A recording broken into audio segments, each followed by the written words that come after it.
Well, guys, it's finally here. The Batman Arkham Knight video, the one I keep mentioning in every single video. Yes, it is finally here.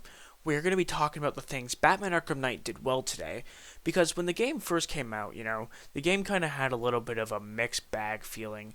Not a lot of people were very pleased with it, especially considering multiple different things, such as the PC launch of it was basically unplayable, and I've heard that the Nintendo Switch port thing is even worse, but we're not here to talk about the negatives today. We're talking all positive today. I know. Boo. But there are several things that Batman Arkham Knight did well, and of course, I'm probably not going to hit every single thing. In fact, I won't hit every single thing. And if there's anything I missed, let me know down in the comments below. And without wasting any more of your time, let's talk about the things Batman Arkham Knight did well. And if you guys enjoy, make sure to subscribe for more content. So the first thing that this game did very well, and the best out of the entire series, was the graphics. There is not enough that I could say, there's not enough good I could say about the graphics. When you're gliding around in this game, it looks so damn beautiful. The way you're able to use your grapnel boost and you can go further at faster rates, the cape looking better than ever, the whole bat suit looking better than ever. The character designs in this game were very well done. Batman, Robin, Oracle, Alfred, Jim Gordon, you name it. The character designs were done so well in this game, and the general graphics, the way that the buildings looked, even like the thug design in this game, the look of like the Batmobile and everything in this game just looks so damn good. And for a 2015 game, man, there was not enough good you could say about the graphics. You guys could have your reservations. I understand that some things in this game are just not meant for you guys. I understand that. But you cannot deny how beautiful the graphics look, even 8.5 years later, in comparison to games that are getting released today. The graphics today on most games do not look as good as in Batman Arkham Knight. It just doesn't. And the next thing I wanted to get into, and you can kind of tie it similarly to the graphics, I guess, would be the combat and the stealth improvements in the overall way that those are designed. Now, the hand-to-hand combat was done very well. Again, this is the best by far in the series, the hand-to-hand and the stealth sections in this game. I mean, the fact that you can finally pick up weapons, you can use environmental takedowns. There are more enemy types than ever, such as the medics and the big boy. And there's always been big boys in the game, but now there's big boys and they even got swords. Some NPCs actually get like electric around them. I don't know what you call that, like electricity around them, so you can't punch them for a short amount of time. There's so many cool additions to this game, and even stuff like gadgets that they've added to this game as well, which goes into the stealth improvements. There's different ways to take it down. There's fear multi takedowns. You can silent take down people from above now, which was something you were never able to do in previous games. You're able to use a voice synthesizer to lure people to certain locations to either take them out or have them fry themselves on like one of those gun boxes. That is very funny to watch, by the way. Now they got minigunners who you can't take out silently, so you're forced to take out loudly. There isn't enough good, again, that I could say about the combat and about the stealth. It was done pretty much perfectly. I have zero complaints. And honestly, in my opinion, this is the greatest combat and stealth I've ever seen in a game, ever. Even to this day. The greatest I've ever seen. If you guys could think of something better, let me know down in the comments, but, you're up for a hell of a debate on that one from me. Now, the next thing this game got right, and I want you guys to hold up for a second when I say this, the Batmobile. Now, I know a lot of you are very reserved in giving the Batmobile its fair share, but the Batmobile in concept was the right idea to add to this game. It handles very well. When you do have to use it for tank battles, it is done very well. The Batmobile, like I said, handles very well, the afterburners. I actually enjoy a lot of those Riddler challenges with the Batmobile. I like the fact that it can give you a boost when you go to enter gliding. I know that the Riddler challenges, like, not the ones where you have to go, like, underground, like the racetracks, but I'm talking, like, for Riddler trophies, that was a little bit annoying. I will give you that one.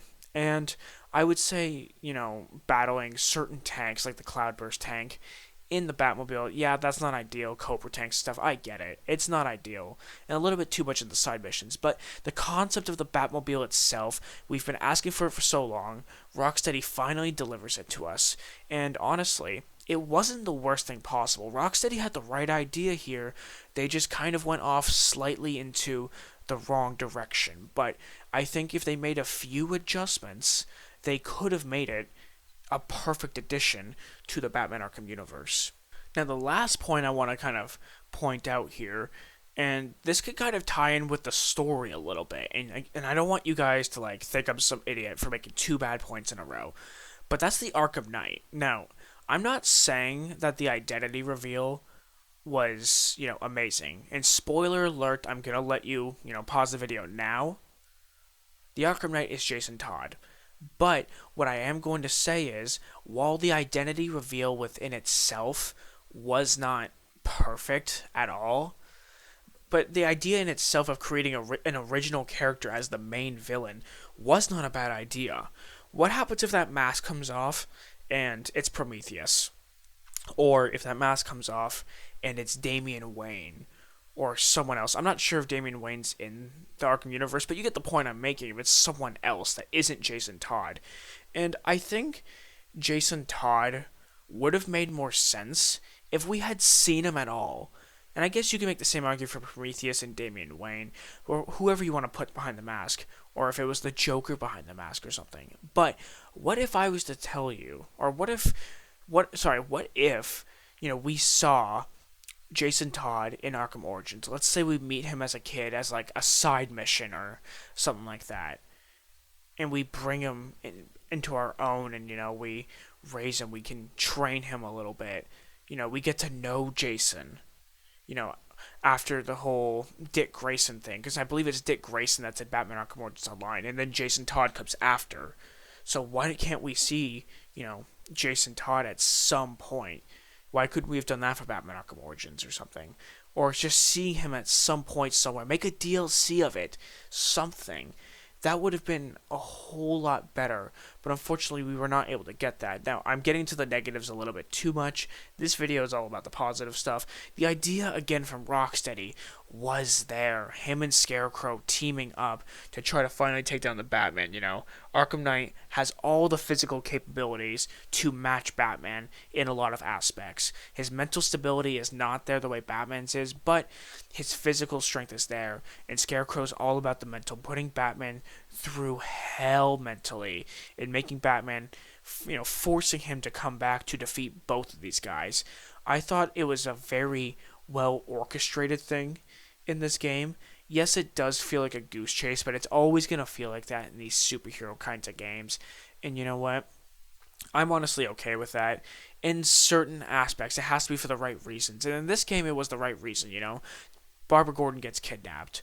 Yeah, that's a pretty good reason for me to be chasing after the Arkham Knight. I'm okay with being a goose chase when it's something like that. But, these are the things that Batman Arkham Knight did well, and I'm sure there's plenty more that I missed, but these were the main things. And I try to point out things that none of the other games did as well, necessarily, and I don't want to just cop out and be like, oh, they did this DLC, it was very good. Like, Season of Infamy was done very well. Don't get me wrong on that. But it's not something I want to point out at inside of the game itself. I want to give the story some credit, side missions some credit. And there were things that these things did very well, but if I go into every single point, we're going to be here for a while. But if you guys want me to, I can do a part 2 to these, what more these games did well, because I can absolutely come up with more ideas. Absolutely. So if you guys have anything else that I missed, let me know down in the comments below. If you guys want to see a part 2, also let me know down in the comments below. Next video that comes out will be the things Batman Arkham Asylum did not do so well. And that's going to be a hot potato video. But thank you guys so much for watching. If you guys enjoyed, make sure to leave a thumbs up. Make sure to subscribe for more content. Turn on the bell for all notifications on my videos when they come out. I'm trying to get to 500 subs, potentially by the end of the year. So, guys, let's make that happen. We grow strong together, guys. Thank you guys so much for watching. I hope you guys have an amazing day. And make sure to subscribe for more content. Peace.